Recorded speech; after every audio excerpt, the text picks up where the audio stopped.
Assalamualaikum warahmatullahi wabarakatuh.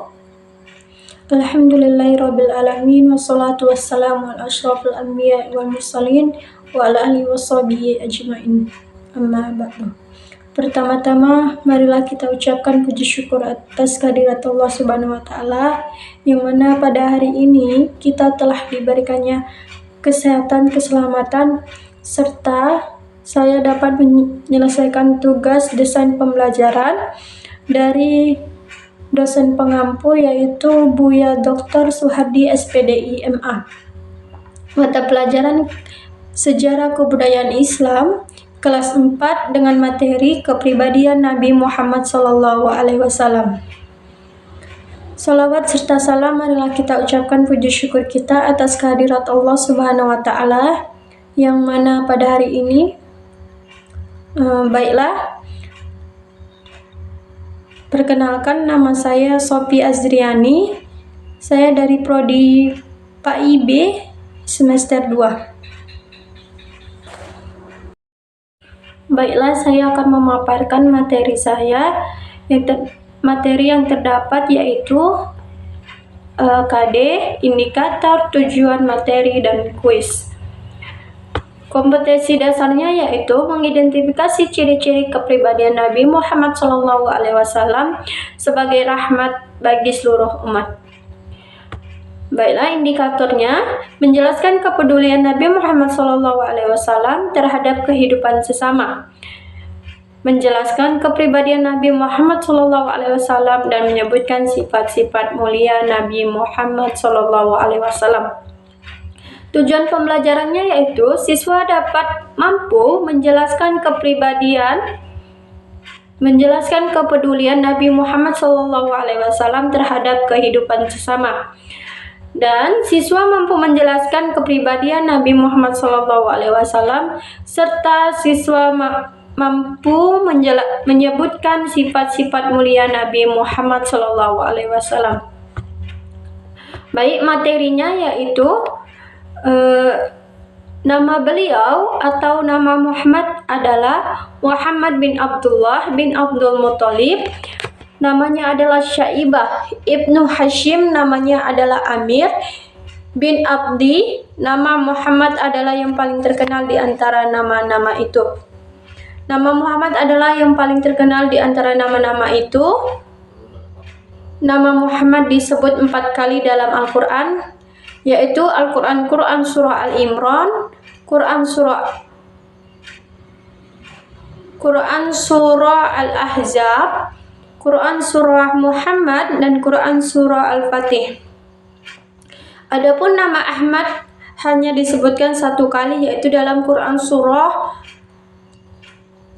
61 As-Sab. Lihat Muhammad SAW dalam karya Dr. Anar Nahrawi As-Salam Al-Indonesia. Abdullah ayahnya wafat ketika dia berusia 2 bulan dalam kandungan ibunya. Ada juga yang berpendapat bahwa ia meninggal dunia pada saat Muhammad berusia 2 bulan setelah kelahirannya. Berarti Nabi Muhammad lahir dalam keyatiman. Abdullah ikut bersama kafilah dagangannya.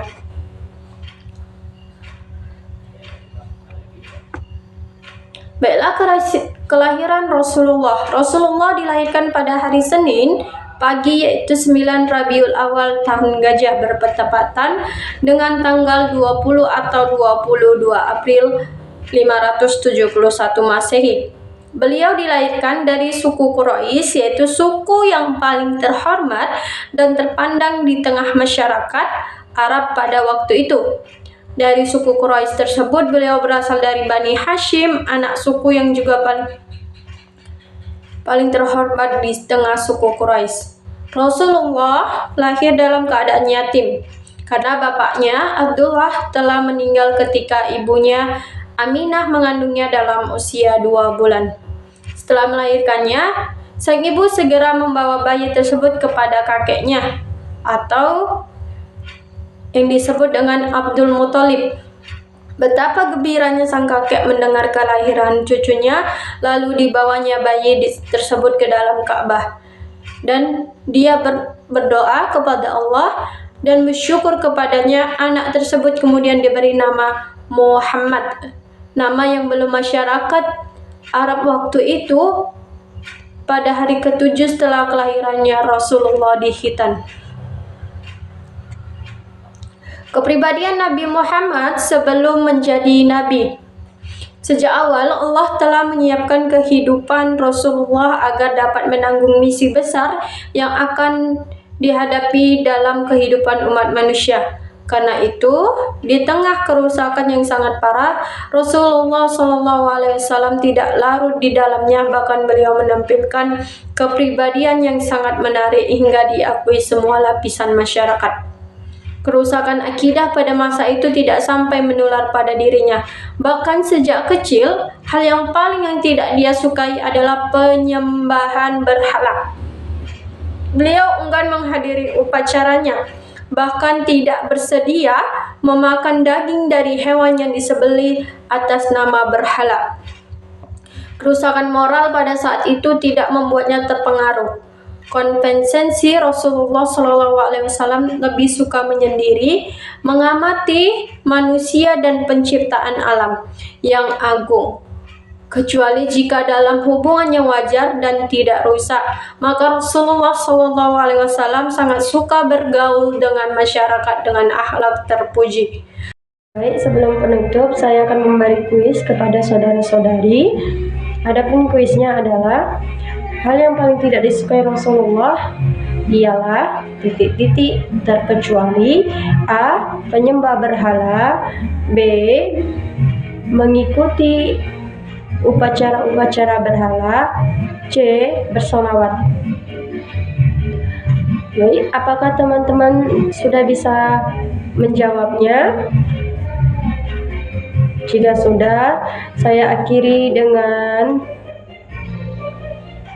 jika ada kata-kata saya yang salah, kepada Allah saya mohon ampun, kepada saudara-saudari saya mohon maaf.